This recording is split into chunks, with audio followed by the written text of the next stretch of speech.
우리에게 주시는 하나님의 말씀은 출애굽기 5장 1절부터 9절까지의 말씀입니다.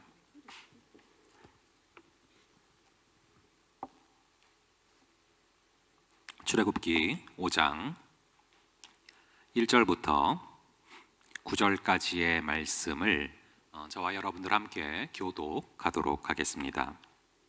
그 후에 모세와 아론이 바로에게 가서 이르되 이스라엘의 하나님 여호와께서 이렇게 말씀하시기를 내 백성을 보내라. 그러면 그들이 광야에서 내 앞에 절기를 지킬 것이니라 하셨나이다. 여호와가 누구이기에 내가 그의 목소리를 듣고 이스라엘을 보내겠느냐? 나는 여호와를 알지 못하니 이스라엘을 보내지 아니하리라. 그들이 이르되 히브리인의 하나님이 우리에게 나타나셨은즉 우리가 광야로 사흘 길쯤 가서 우리 하나님 여호와께 제사를 드리려 하오니 가도록 허락하소서. 여호와께서 전염병이나 칼로 우리를 치실까 두려워하나이다. 애굽 왕이 그들에게 이르되 모세와 아론아 너희가 어찌하여 백성의 노역을 쉬게 하려느냐? 가서 너희의 노역이나 하라.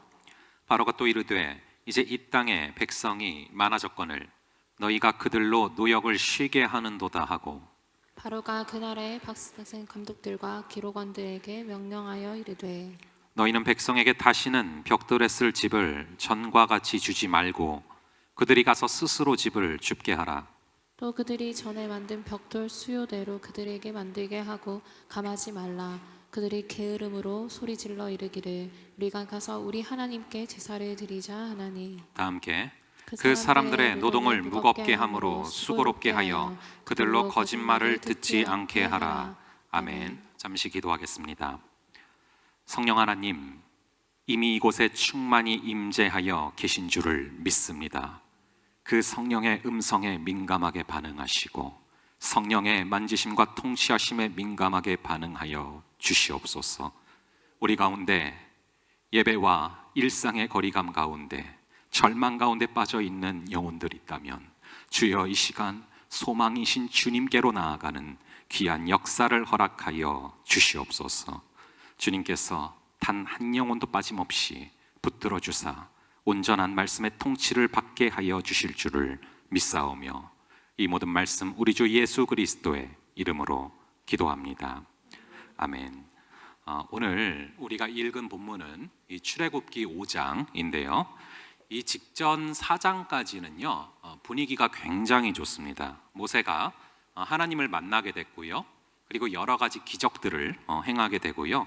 그래서 사람들이 함께 모여서 하나님께 한 마음으로 예배를 드리는 또 영광을 돌리는 그런 모습이 나옵니다. 우리가 5장을 봤지만 출애굽기 4장 30절과 31절 이 4장의 분위기가 어떤지를 한번 보고 들어갈게요. 출애굽기 4장 30절과 31절 저희 함께 읽어보도록 하겠습니다. 시작. 아론이 여호와께서 모세에게 이르신 모든 말씀을 전하고 그 백성 앞에서 이적을 행하니 백성이 믿으며 여호와께서 이스라엘 자손을 찾으시고 그들의 고난을 살피셨다 함을 듣고 머리 숙여 경배하였더라. 아멘. 모세와 아론이 전하니까 백성들이 다 믿었다라고 써져 있어요. 도망자였고 살인자였던 그런 모세의 말을 모두가 다 믿게 되었다라는 것입니다. 믿고 끝난 것이 아니라 다 함께 모여서 머리를 숙여서 하나님께 경배하는 그런 분위기가 나옵니다. 어떻습니까? 하나님의 말씀대로 나갔더니 뭔가 굉장히 다 잘 풀리기 시작을 하는 것입니다. 뭔가 해낼 수 있을 것 같고 분위기가 굉장히 좋죠. 그래서 모세와 아론이 아주 힘이 났습니다. 신이 났습니다. 여기까지는 아주 좋았어요. 그래서 이제 바로한테도 가서 말하면 바로 역시 우리의 말을 듣고 하나님의 기적의 역사들이 벌어지겠구나 신이 나서 달려갑니다. 그게 바로 이 5장이거든요.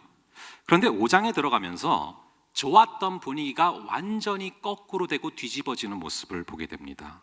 모세가 바로한테 자기가 갖고 있는 그 믿음을 말하자 분위기가 이상하게 꼬여가죠. 우리 오늘 본문 5장 1절의 말씀 함께 읽어보겠습니다. 시작.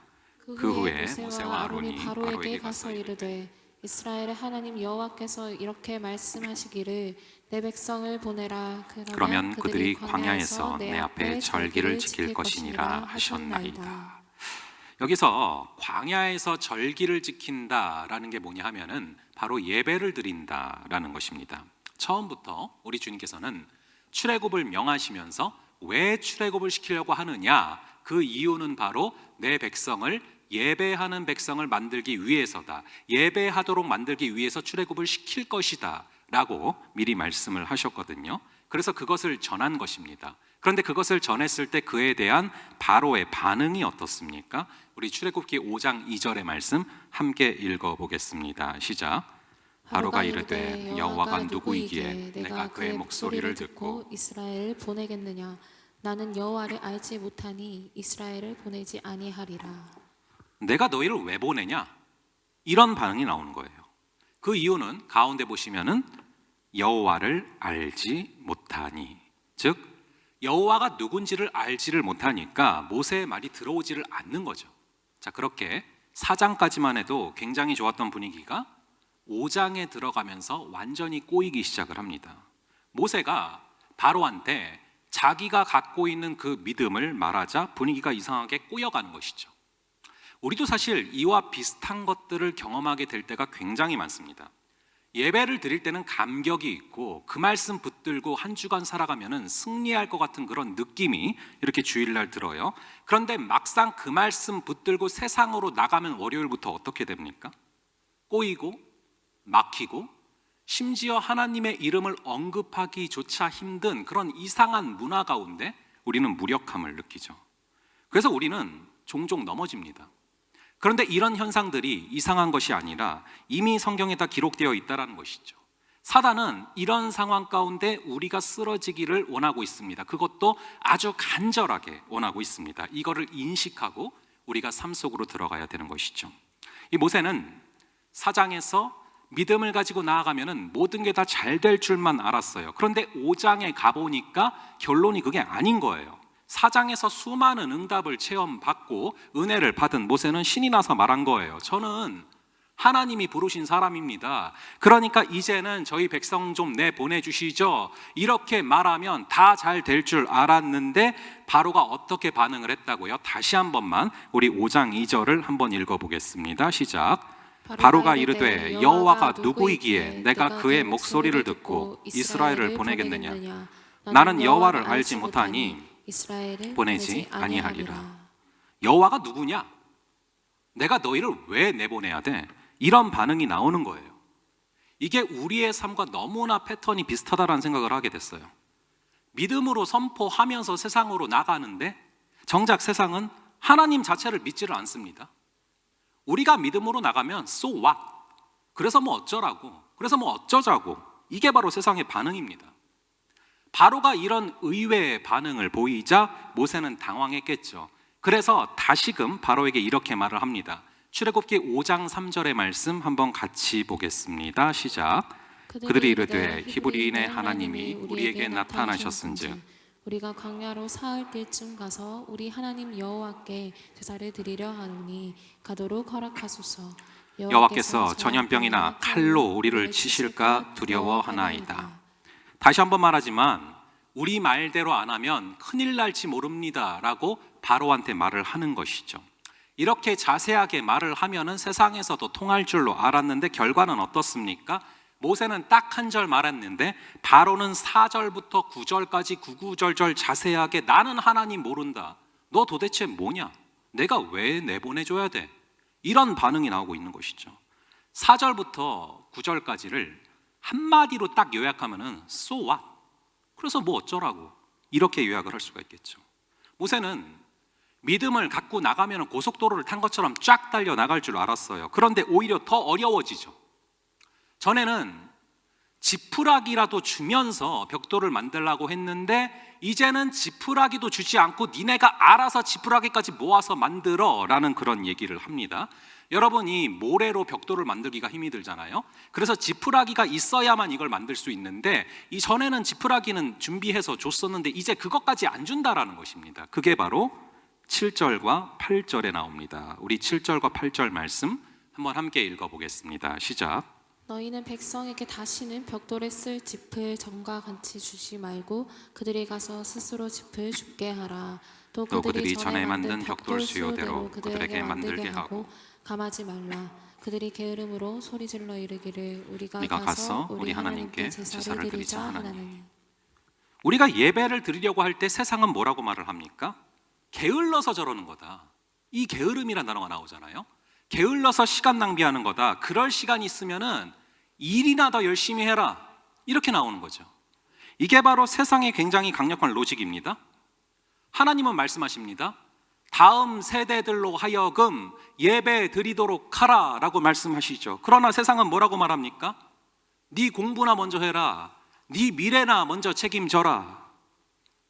우리는요, 하나님의 백성이기에 예배를 드리기 위해서 분명히 이 땅에 왔습니다. 하지만 세상은 그런 건 중요하지 않고요. 네가 네 삶의 주인이야. 네가 성공해야 되니까 네 공부나 먼저 하라는 것입니다. 많은 크리스찬들이요, 여러분이 잘 아시는 것처럼 고3 때 이 믿음에서 정말 많이 떠나가게 됩니다. 왜입니까? 주일날 학원 보충이 있으니까 이 예배는 너무 자연스럽게 빠지는 거죠. 결국 그렇게 살아가다 보면은 자기 힘을 의지하는 삶을 살게 되지 하나님을 의지하는 삶을 살 수가 없게 되는 것입니다. 우리가 직장에서도 마찬가지입니다. 이 논리가, 이 로직이 너무나 강하게 파고 들어가 있죠. 예배 드려야 되기 때문에 저는 일요일은 좀 쉬겠습니다, 매주. 그렇게 얘기하면은 뭐 주일날 예배를 드리겠다고? 살만하니까 저러는 거지 일의 양을 더 늘려라. 이게 굉장히 강력한 세상의 로직이라는 거예요. 세상은 주일날 예배 드리는 거 이퀄 게으르다라는 거예요. 그럼 거꾸로 부지런한 건 뭐냐? 일하고 공부하는 거예요. 왜 하루밖에 없는 쉬는 날 예배를 드리러 교회를 가냐? 힘이 남아 도니까 저러는 거다. 일 더 시켜야 돼. 일 더 몰아줘야 돼. 이렇게 나온다라는 것이죠. 오히려 그 시간에 일하고 공부해야 부지런한 거다라는 얘기를 아무렇지 않게 하는 거예요. 자, 이것이 일리는 있어 보이지만 절대 진리는 아닙니다. 우리는 일하는 기계가 아니고 공부하는 기계가 아닙니다. 하나님의 자녀고 하나님을 예배하는 백성이죠. 그럼에도 우리는 방금 우리가 살펴본 것 같은 이런 세상의 로직 가운데, 세상의 강한 힘 가운데 이런 일들을 많이 겪게 됩니다. 그럴 때 우리의 마음이 어떻게 됩니까? 내가 괜히 주일날 예배 드리러 간다는 말은 꺼내가지고 이런 생각이 들지 않겠습니까? 그런데 그런 생각에 빠진다면 그게 바로 사단의 전략대로 놀아나는 거라는 거예요. 사단이 바라고 있는 게 바로 그겁니다. 사단은 우리에게 지푸라기가 있고 없고 이게 중요한 것이 아니라 지푸라기가 없어짐을 통해서 우리 마음에 뭔가 이상한 생각이 들도록 만들고 싶은데 그것이 무엇이냐? 그게 바로 9절이에요. 우리 9절의 말씀을 함께 읽어보도록 하겠습니다. 시작. 그 사람들의 노동을 무겁게 함으로 수고롭게 하여 그들로 거짓말을 듣지 않게 하라. 예, 지금 바로가 하는 말인데 지금 누가 한 말을 가지고 거짓말이라고 합니까? 모세가 한 말이죠. 이 모세가 한 말은 하나님이 하신 말씀을 대언한 것인데, 즉 하나님의 말을 거짓말이라고 생각하게 만드는 거예요. 예배는 예배고 삶은 삶이야. 말씀의 능력 같은 소리하고 앉아있네, 안 통해, 이런 마음을 갖게 하려는 게 바로 사단의 전략이고 그게 바로 9절에 나와 있다는 것이죠. 여러분, 사단은 늘 언제나 이걸 가지고서 우리를 공격합니다. 에덴 동산에서 아담과 하와가 쫓겨나게 됐습니다. 왜 쫓겨나게 됐습니까? 하나님의 말씀에 의심이 생기면서 그때부터 결국에는 하나님의 말씀을 참이 아닌 거짓으로 여기게 만들게 되고, 그러면서 선악과를 먹고 쫓겨나지 않았습니까? 사단은 계속해서 이 고전적인 방법을 사용하면서 우리를 공격하고 있는데 우리는 계속 그 시험에 무너지죠. 여기서 끝나지 않습니다. 말씀의 능력을 믿지 않으면 그걸로 인해서 우리 삶의 모든 부분이 망가지게 되는 것입니다. 여러분, 그 볼링을 쳐보셨죠? 이 볼링을 보면은 핀이 혹시 몇 개 있는 줄 아세요? 1번부터 10번까지 있습니다. 10가지의 핀이 있는데 그 중에 뭐가 가장 중요한지 아십니까? 바로 가운데 있는 5번 핀이 가장 중요합니다. 그래서 이 핀을 갖다가 킹핀이라고 불러요. 왜냐하면 요거 하나만 딱 맞추면은 이게 가운데서 팽글팽글 돌면서 나머지를 다 쓰러뜨리기 때문이죠. 자, 우리가 볼링을 못 치는 이유는 5번을 못 때려서 그런 거예요. 거꾸로 5번만 맞추면 이게 돌면서 전부를 다 무너뜨린다라는 것입니다. 그런데 말씀의 능력을 의심하고 말씀을 거짓으로 생각하다 보면 그게 바로 킹핀이랑 똑같아서 우리가 연차적으로 무너진다라는 거예요. 그래서 제가 오늘은요, 이 킹핀 치면 다 무너지는 것처럼 말씀의 능력에 이 의심을 갖기 시작하다 보면 연쇄적으로 어떤 현상들이 벌어지는가를 오늘 말씀을 통해서 좀 살펴보려고 해요. 우선은 이 절망이 찾아옵니다. 이 절망이 바로 사단이 노리는 것입니다. 성경은요, 이 절망이란 단어보다는 이 낙심이나 낭망이란 단어를 더 많이 씁니다. 특히 저는 오늘날 이 시대가 너무나 이 절망, 낭망, 낙심 이것 때문에 힘들어하는 시대라는 생각을 안 할 수가 없어요. 여러분 주변을 봐도 그렇고 매스컴을 봐도 그렇고 얼마나 안타까운 소식들이 우리의 마음을 아프게 하고 있습니까? 자, 이 낙심 이게 무슨 뜻입니까? 제가 자주 말씀드렸지만 낙심은 떨어질 낙자의 마음 심자예요. 내 마음이 너무 무거운 거예요. 너무 무겁다 보니까 바닥에 떨어졌어요. 그래서 이거를 질질 끌고 다닙니다. 너무 힘들어서. 그런데 이 무거운 마음을 질질 끌고 다니다 보니까 어느 순간 이게 아예 절망, 아예 잘라져 버리는 거예요. 아예 마음을 끊어버리게 되는 것입니다. 그래서 우리에게 결국 정신줄을 놓는 일이 생기게 되는 것이죠. 우리가 낭망을 해도 뭔가를 하기가 어려운데 절망하면 정말 아무것도 안 됩니다. 오늘 본문에서 이 모세는 믿음으로 말했어요. 그런데 저쪽에서 세상에서 오는 반응은 이제는 아예 지푸라기도 주지 말아라. 하지만 지푸라기를 주기 전과 똑같은 벽돌의 수요를 만들게 해라. 쉽게 말하면 믿음으로 나갔는데 완전히 꼬이고 막히고 저주받은 것 같은 느낌이 드는 거예요. 여러분 이 시점에서 사단이 바라는 것이 뭘까요? 이런 상황 가운데 우리가 처절하게 절망 가운데 치닫기를 원하는 것입니다. 그거를 노리고 있는 것이죠. 이 의도를 파악했다면 우리는 절망의 상황 가운데서도 반드시 하나님을 바라봐야 될 줄로 믿습니다. 제가 이번 한 주간 이 시대적인 어떤 아픔 때문에 이런 절망의 상황 가운데 하나님, 저는 또 우리 청년들은 어떤 말씀으로 살아가야만 합니까? 이게 너무나 큰 기도 제목이었어요. 그런데 한 말씀을 접하게 됐는데 이게 저의 마음에 광명과도 같이 찾아왔어요. 그게 바로 히브리서 6장 19절의 말씀입니다. 우리 히브리서 6장 19절의 말씀 한번 함께 읽어보도록 하겠습니다. 시작. 우리가 이 소망을 가지고 있는 것은 영혼의 닷 같아서 튼튼하고 견고하여 휘장 안에 들어가나니. 여기 보시니까 소망을 가지고 있는 것은, 즉 소망은 영혼의 무엇이다라고 표현합니까? 영혼의 닷과도 같다. 여러분 닷이 뭔지 아시죠? 제가 혹시 몰라서 어제 오늘 좀 물어봤었는데 몇 명 마주치는 친구들한테 이게 돛이랑 헷갈리는 경우도 있더라고요. 여러분 닷이 뭔지 좀 모르시는 분들 위해서 간단히 말씀드리면은 이 배에 닷이 있어요. 그러면은 닷을 딱 항구에 걸어 놓으면은 그대로 있는 거. 돛이랑 좀 다른 겁니다. 그래서 여러분들이 닷을 잘 아실 건데 오늘 말씀 히브리서 6장 19절을 보니까 영혼의 닷과도 같다. 무엇이?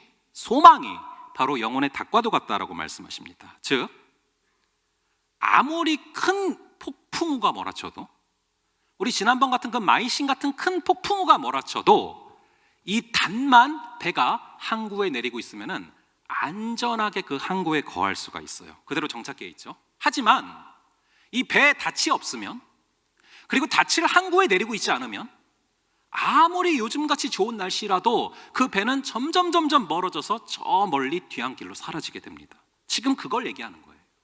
소망이 바로 닷과도 같다라는 것입니다. 소망은 내 마음을 주님께 닷과도 같이 던져두는 것입니다. 그럴 때 우리는 어떤 상황 가운데서도, 어떤 폭풍우가 치는 가운데서도 주님 곁에 안전히 거할 수가 있게 되는 것이죠. 이 소망의 닻을 오직 주님께로 던질 수 있는 저와 여러분 되시기를 간절히 바랍니다. 우리가 낙심하고 절망하면서 마음을 질질 끌고 다니고 마음을 잘라버리고 하는 게 아니라 계속해서 안전하게 우리의 마음을 주님께 내어 던지는 그런 삶을 살아야만 합니다. 여러분, 이 의학적으로 보시면은요, 음식을 안 먹고 물만 먹고 살 수 있는 게 사람이 40일이라고 하더라고요. 그러니까 이제 예수님께서 40일 금식을 하셨겠죠. 그리고 물도 안 마시고서는 사람이 3일 정도를 살 수가 있고요. 그리고 숨을 안 쉬고서는요, 최장이 8분까지 사는 경우가 있다고 합니다. 하지만 이 소망이 없는 사람은요, 단 한순간도 살 수가 없는 거예요. 공기보다 훨씬 더 중요한 것이 바로 이 소망입니다. 그래서 어떤 절망스러운 상황 가운데서도 소망을 잃지 않을 수 있는 그런 저와 여러분 되시기를 간절히 바랍니다. 여러분에게 절망이 과연 어떤 의미일지 사람마다 다르겠지만, 제가 절망을 좀 더 요즘 단어로 한번 표현을 해보자면은, 예를 들면은 스펙이 딸리는 거죠. 이것저것 내세울 게 없는 거예요. 화려한 학벌도 없고, 그렇다고 능력도 딸리고 외모도 딸리는 그런 상황 가운데 우리는 절망을 초월해서 무기력함을 느끼죠. 이 무력함은 절망했기 때문에, 즉 마음을 잘라버렸기 때문에 피와 영양분이 가지 않기 때문에 느껴지는 그런 느낌입니다. 하지만 이런 절망스러운 무기력한 상황 가운데서도 이 소망의 닻을 주님께 던지면 산다라는 거예요. 잘 생각해 보시기 바랍니다. 아무리 스펙이 화려한 그런 커다란 배라 할지라도 이 소망의 닻을 항구에 내리고 있지 않으면 역사의 뒤안길로 사라지게 돼요. 하지만 아무리 초라한 배라 할지라도 이 소망의 닻을 항구에 내리고 있으면 안전합니다. 안전함을 넘어서서 때가 왔을 때 주님께 귀한 쓰임을 받게 될 수 있습니다. 우리가 그분께 소망의 닻을 던지고 절망을 이겨낼 수 있는 그런 저와 여러분 되시기를 간절히 바랍니다. 자, 두 번째로, 이 지푸라기가 없어지는 이런 상황들을 통해서 사단이 노리는 것이 무엇이냐? 바로 하나님의 사람들의 분열, 그리고 공동체의 분열이에요. 여러분, 지푸라기가 중요한 게 아닙니다. 그 사건을 통해서 지푸라기가 없어지는, 공급이 없어지는 사건을 통해서 분열이 일어나기를 원하는 것이죠. 우리 오늘 읽지는 않았지만 5장 21절을 한번 읽어볼게요. 출애굽기 5장 21절의 말씀을 한번 함께 읽어보도록 하겠습니다. 시작. 그들에게 이르되 너희가 우리를 바로의 눈과 그의 신하의 눈에 미운 것이 되게 하고 그들의 손에 칼을 주어 우리를 죽이게 하는도다. 여호와는 너희를 살피시고 판단하시기를 원하노라. 이게요, 이스라엘 백성들이 지금 모세와 아론에게 하는 말이에요. 이전까지는 함께 영광 돌리던 사람들이 바로를 한번 만나고 오니까 뭐라고 말합니까? 여호와께서 너희를 살피시고 판단하시기를 원하노라. 무슨 뜻입니까? 이 성경에서 점잖게 써놨지만 하나님이 너희를 저주하기를 원한다라는 거예요. 지금 분노의 말을 뱉어내고 있는 것입니다. 여러분, 분명히 기억을 하시기 바랍니다. 어떤 상황에서도 우리 안에서 서로를 향한 원망과 비방이 있어서는 안 됩니다. 왜냐하면 이 공동체가 분열로 무너지게 되면 결국 모든 것이 무너져 버릴 수밖에 없기 때문에 그렇습니다.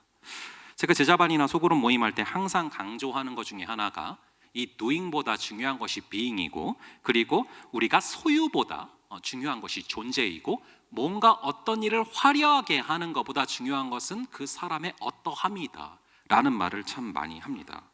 우리 공동체가 많은 일을 감당하는 거 물론 중요합니다. 그러나 그거보다 훨씬 더 중요한 것이 있다면 우리가 성령의 임재 가운데 말씀 안에서 하나가 되고 서로를 향한 그 신뢰가 굳건해지는 것입니다. 이것을 못하게 만드는 원인이 있다면 이것을 빨리 가지치기를 해야 됩니다. 그래야 공동체가 사는 것입니다.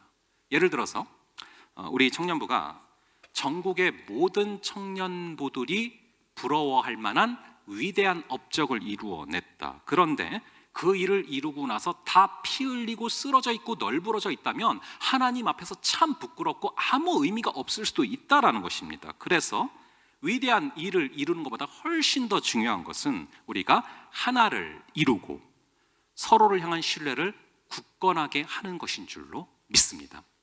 아까 기도 때도 우리 기도했지만 오늘 1부와 또 2부 총회가 있고 또 다음 주에 새가족부의 총회가 있습니다. 이 총회를 통해서 이 모든 시간을 통해서 이러한 열매들이 가득해질 수 있기를 간절히 바랍니다. 여러분, 이단의 특징들이 무엇입니까? 이 공동체를 분열시키는 거예요. 이 이단의 주특기는 분열입니다. 그들은 본질적인 것이 아니라 이 비본질적인 것에 목숨을 걸고 달려듭니다. 여러분, 11조를 어떻게 드리는 것이 정확한 것입니까? 1,000원 미만 이 100원 단위는 반올림을 하는 게 맞는 겁니까? 안 하는 게 맞는 겁니까? 중요한 거는요, 그런 게 아니라 내게 오는 모든 물질이 주님께서 주셔서 주님께서 주시는 것이기 때문에 드리는 것입니다 라는 마음으로 드린다면 100원이든 10원이든 1,000원이든 주님께서는 기쁘게 받으시는 것이죠. 우리는요, 본질을 붙드는 것이 굉장히 중요하고 마음을 드리는 것이 굉장히 중요하다는 걸 기억을 해야 돼요. 이 비본질적인 것인 형식을 붙잡고 고집하다가 공동체가 무너지는 경우가 생각보다 굉장히 많다라는 거예요. 여러분들이 이게 아주 되게 유명한 사례라서 들어보셨을 거예요. 이 성가대 가운을 흰색으로 할 거냐 파란색으로 할 거냐, 이거 갖고 싸우다 분열된 케이스가 실제로 있습니다. 간절히 바라기는 이 비본질적인 것에 목숨 걸지 마시고 공동체를 하나 되게 하시려는 하나님의 마음을 붙들고 나아갈 수 있는 그런 우리 공동체 될 수 있기를 간절히 바랍니다. 자, 마지막으로 이 사단이 지푸라기가 없어지는 이 과정을 통해서 노리는 것은 하나님의 백성이 하나님을 향한 마음이 사라지도록 만들려고 하는 거예요. 이 모세마저 그렇습니다. 우리 22절과 23절의 말씀, 22절과 23절의 말씀을 한번 함께 읽어보겠습니다. 시작. 모세가 여호와께 돌아와서 이른데 주여 어찌하여 네 백성이 학대를 당하게 하셨나이까? 어찌하여 나를 보내셨나이까? 내가 바로에게 들어가서 주의 이름으로 말한 후로부터 그가 이 백성을 더 학대하며 주께서도 주의 백성을 구원하지 아니하시나이다. 하나님 말씀대로 했더니 상황이 더 안 좋아졌습니다. 어떻게 이러실 수가 있습니까? 라고 기도를 하고 있어요. 이 모세의 기도, 우리가 지금 방금 읽어본 22절, 23절을 보니까 주여 뭐하여 라고 시작됩니까? 어찌하여, 그리고 마지막은 아니하시나이까. 간절히 바라기는 우리 기도에서 어찌하여와 아니하시나이까는 사라질 수 있는 역사가 있기를 간절히 바랍니다. 이 일본에 이 미우라 아야코라는 유명한 작가가 있어요. 그는 병이 하도 많이 걸려서 움직이는 종합병원이라고 불렸던 그런 사람인데요, 한창 나이에 폐결핵이 걸려서 13년을 누워 있었고 또 직장암이 퍼졌고 그 가운데 엎친 데 덮친 격으로 파킨슨병까지 생깁니다. 근데 그가 예수님을 영접했고 이 원죄를 주제로 해서 쓴 소설이 바로 빙점이라는 소설입니다. 저는 여러분들이 시간이 나시면 꼭 읽어보셔야 될 고전 중에 하나라고 생각을 하는 책인데요, 그런 그에게 사람들이 참 많이 물어봤어요. 당신의 삶이 누가 봐도 참 이런 모습인데 당신의 삶은 무슨 의미가 있습니까? 이렇게 막 물어보는 거예요. 그랬더니 아야코가 이런 대답을 했어요. 전 참 이게 인상적이에요. 뭐라고 말했냐면은 질병으로 잃은 것은 단지 내 건강뿐입니다. 대신 저는 신앙을 얻었습니다. 다시요. 질병으로 잃은 것은 단지 내 건강뿐입니다. 대신 저는 신앙을 얻었습니다. 제가 허리 때문에 입원해 있을 때 이분의 고백을 보다가 얼마나 이게 큰 힘이 되는지 몰라요. 우리도 이런저런 고난이 닥쳐올 때 이 미우라 아야코와도 같은 그런 고백이 있을 수 있기를 바랍니다. 질병으로 잃은 것은 그저 내 건강뿐입니다. 이런 고백이 나올 때 사단이 절망하게 되는 거예요. 그런데 건강이 무너졌다고 해서 다른 모든 게 무너지기 시작을 하고 거기로부터 해서 하나님을 향한 마음까지 무너지기 시작한다면 우리가 지는 거라는 거예요. 그래서 오늘 본문을 통해서 다시금 생각해 보시기 바랍니다. 자, 사실 우리가 곰곰이 생각해 보면요, 이 모든 5장의 상황들은 하나님께서 미리 말씀하신 대로 된 거 아닙니까? 여러분들이 출애굽기 3장을 전에 읽어보셨던 기억이 있는지 없는지 모르겠는데 한번 찾아볼게요. 출애굽기 3장 18절 19절, 출애굽기 5장의 사건이 벌어지기 전에 어떤 일들이 있었나 한번 좀 볼게요. 출애굽기 3장 18절과 19절 이 두 구절을 찾아서 저희가 함께 한 목소리로 읽어보도록 하겠습니다. 시작. 그들이 내 말을 들으리니 너는 그들의 장로들과 함께 애굽 왕에게 이르기를 헤브리 사람의 하나님 여호와께서 우리에게 임하셨은즉 우리가 우리 하나님 여호와께 제사를 드리려 하오니 사흘 길쯤 광야로 가도록 허락하소서 하라. 내가 아노니 강한 손으로 치기 전에는 애굽 왕이 너희가 가도록 허락하지 아니하다가. 여러분, 하나님께서 모세에게 이미 이런 상황이 벌어질 거라고 말씀하셨나요? 안 하셨나요? 이미 말씀하셨어요. 그런데 모세는 까먹는 거예요. 까먹은 거예요. 지가 기억하고 싶은 것만 기억하고 있는 거죠. 그렇게 하나님의 말씀을 삼육구로 뜨문뜨문 기억하다 보니까 어려움이 올 때 넘어지는 거예요. 자, 그리고 3장 20절도 한번 읽어볼게요. 3장 20절의 말씀을 한번 함께 읽어보겠습니다. 시작. 내가 내 손을 들어 애굽 중에 여러 가지 이적으로 그 나라를 친 후에야 그가 너희를 보내리라.